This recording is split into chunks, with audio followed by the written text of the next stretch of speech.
Welcome to the deep dive. We are jumping right into um, a really massive situation unfolding in the global markets as we speak. Yeah, moving incredibly fast. Exactly. So Wow. today is March 6, 2026. And right now, one of the most critical arteries of the global economy has effectively flatlined. Completely gridlocked. Right. We're tracking this massive shipping disruption in the Strait of Hormuz.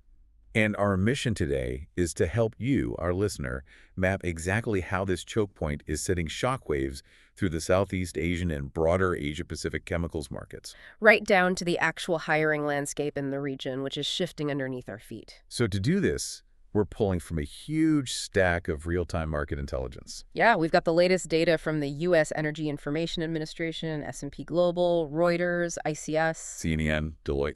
Right, all of them. And the goal is to take that raw data and show you how a logistics shock on the opposite side of the planet directly impacts, the polymers in your home. The margin pressures you're seeing at work. And literally who is getting hired in the APAC region right now. Now, to understand the market reaction, we have to establish the catalyst. And just strictly from a supply chain perspective, the trigger was a late February escalation involving strikes on Iran by the United States and Israel. Followed by subsequent attacks that just dramatically elevated the security risks for commercial vessels. Right, and I want to be entirely clear with you here. We are reporting this strictly as the factual catalyst for the disruption. Yeah, we're not a political show. At all. We aren't taking sides. We aren't dissecting the geopolitics or endorsing any viewpoints. We are looking purely at the physical reality of the supply chain. Because the market reacts to physical constraints. And this constraint is just unprecedented. Okay, let's unpack this. Because to really grasp the fallout in Asia, we have to look at the sheer mathematics of this choke point. The math is staggering. If you look at the 2024 baseline, you had about 20 million barrels of oil per day moving through that strait. Which is what, like 20% of global consumption? Roughly 20%, yeah. And on top of that, about 20% of all global LNG trade transited through that exact same corridor. But the destination data is the really critical part for APAC. Oh, absolutely. Roughly 84% of that crude and condensate and 83% of the LNG went straight to Asian markets. Straight to China, India, Japan, South Korea. They are the absolute centers of gravity for this flow. It's the primary energy artery for an entire continent. But we aren't looking at a traditional, state-sponsored blockade here. What's fascinating here is that the strait doesn't even need to be formally closed to trigger a crisis. Right, it's a de facto closure. Exactly. I mean, S&P Global and Reuters tracking data from just this past week shows vessel traffic has completely collapsed. A normal February sees about 135 daily crossings. And on specific days this March, that number plummeted to the single digits. Single digits. You just had these massive queues of ships dropping anchor and waiting. The physical water is there, but the commercial reality, the war risk insurance, crew safety mandates, it means the market is behaving like there's a concrete wall across the shipping lane. So the obvious question is, can't we just bypass it? Use the pipelines? That's the illusion. EIA data completely shatters that. There's only about 2.6 million barrels per day of pipeline bypass capacity through Saudi Arabia and the UAE. Which is nothing compared to 20 million. It's a drop in the bucket. It absolutely cannot replace the seaborne flow Asia needs. Which brings the crisis right to the doorstep of Asia's petrochemical sector. And their vulnerability is acute because they are incredibly crude and naphtha heavy. Naphtha is the lifeblood of their cracking operations. Right, and in 2025, over 60% of Asia's seaborne naphtha came directly from the Middle East. Which starts a terrifying ticking clock. ICS is warning that naphtha inventories could be completely depleted in about 4 weeks or less. 4 weeks until the foundational feedstock for thousands of consumer goods just runs out. Right, and you might think, well, flexible crackers can just swing to LPG. But they can't. No, because about 45% of Asia's LPG imports also move via Hormuz. You can't substitute a blocked resource with another blocked resource. Exactly. The detour is just as jammed. And this isn't some theoretical projection for later this year. The operational fallout is happening right now. Yeah, major producers are already waving the white flag. Over in Singapore, PCS Pete Ltd just issued a formal force majeure notice, citing the disrupted maritime transport explicitly. And in Indonesia, Chandra Azri declared force majeure and is running at reduced rates just to conserve whatever is left in their tank. Look at South Korea, too.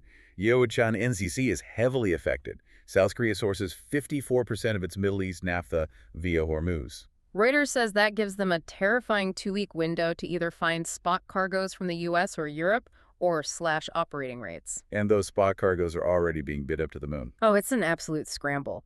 Japanese buyers are just outright canceling their April naphtha import tenders. The delivery uncertainty is just too high. Then you factor in the sovereign response. Resource nationalism is kicking in hard. Thailand banned fuel exports to protect strategic reserves. And Vietnam's Bin Sun Refining asked the government to limit exports through the third quarter. Which just pours gasoline on the pricing panic for everyone else trying to secure supply. Here's where it gets really interesting. This physical scarcity immediately mutates into a massive financial shock. Reuters is reporting Asia's benchmark naphtha refining margin hit a 4-year high. Like $173 per ton over Brent crude. And to understand how that rewrites the market, look at the methanol transmission mechanism in China. Right. ICIS says 70% of China's methanol imports come from the Middle East, And Iran alone was about 58% of that in 2025. making Iran the structural linchpin for China's plastics industry. Yeah, methanol feeds directly into China's methanol to olefins or MTO capacity. When Iranian exports get bottlenecked, spot methanol prices in China surge violently. Which warps the MTO margin models. Suddenly it costs more to produce the olefin than you can sell it for. Exactly. Operators dial back, supply tightens, and it alters the entire regional balance for resins. And those inflated costs land right on the downstream manufacturer. Plus, insurance syndicates are slapping war risk premiums of $120 per ton on vessels. Indian brokers are modeling 10 to 20% interim price increases across the chemical chain. So if you're making auto parts or packaging, you're facing severe cost inflation. And it hits agriculture too. Qatar Energy halted polymer, urea, and methanol production. Qatar supplies 14% of the world's urea and 20% of its LNG. It's a fertilizer double whammy. Tighter ammonia imports drive up costs, and the LNG disruption spikes natural gas prices, making domestic ammonia way more expensive to produce. You get hit on both sides. Yeah. Feedstock scarcity and energy inflation. If we connect this to the bigger picture, logistical shocks like this violently redistribute value. Right, because there's a massive structural winner emerging in the West. Yeah. North American producers. Exactly. There are industries built on natural gas-derived ethane, not oil-derived naphtha. And U.S. natural gas is insulated from Middle East shipping lanes. So they have this massive competitive advantage right now to aggressively capture market share in APAC, while Asian producers are paralyzed.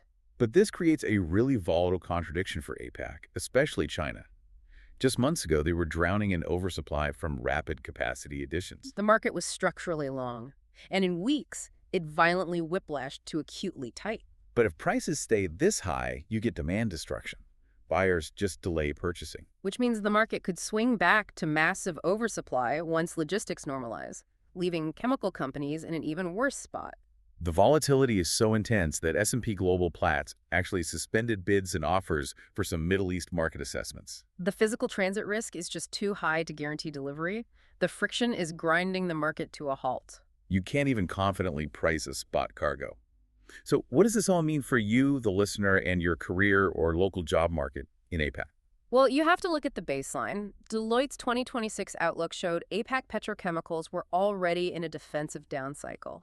South Korea's Ministry of Trade is even running a multi-year restructuring project for heavyweights like HD Hyundai Oil Bank, HD Hyundai Chemical, and Lotte Chemical. The industry was already crouching, so this shock didn't kill hiring, it fractioned it. It's incredibly asymmetric now. Demand is surging for continuity-critical roles. Feedstock procurement specialists, marine insurance experts, legal talent for force majeure claims. And a huge spike in health, safety, and environment roles.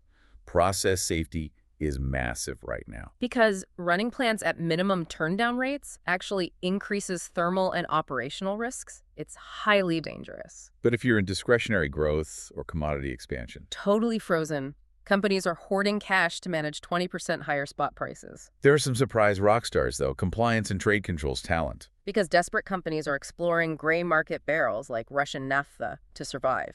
Navigating those secondary sanctions requires top-tier compliance experts. It's a total operational rewrite. So to summarize, a 20 million barrel choke point is squeezing Asia's naphtha supply, forcing rerouting, skyrocketing prices, and reshaping who gets hired.